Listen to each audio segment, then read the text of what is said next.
నేను కూడా యేసుని ఎరుగున్నాను, విశ్వసిస్తున్నాను అని ఒకవేళ ఒక విశ్వాసి నమ్మి ప్రార్థన చేయగలిగితే నా ప్రార్థనకి ఎంత జవాబు ఉందో నీ ప్రార్థన కూడా అంతే జవాబు ఉంది.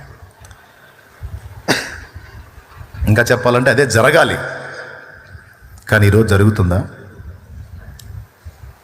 ఇప్పుడు మళ్ళీ మన మాట యథార్థం మనం మాట్లాడుకుందాం. మీలో ఉన్న కొద్ది మంది మాత్రం ఈ ప్రార్థన చేస్తున్నారు, ఈ పని చేస్తున్నారు.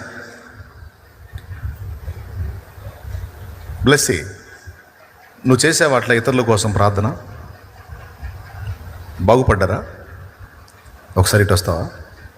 బ్లెస్సీ, నువ్వు అట్లా ఇతరులకు ప్రకటించి వారి మేలు కోసం ప్రార్థించి ఒక సాధారణ జీవితం గడుపుకుంటా నీ వర్క్ ఏదో నువ్వు చేసుకుంటా సుమారు ఎంతమందికి యేసును పరిచయం చేశావు? 500కు పైగా బాప్తిజాల్లోకి, మైక్ దగ్గర పెట్టుకో. 500కు పైగా రక్షణలోకి నడిపించి 1000 మందికి పైగా యేసును పరిచయం చేశాను.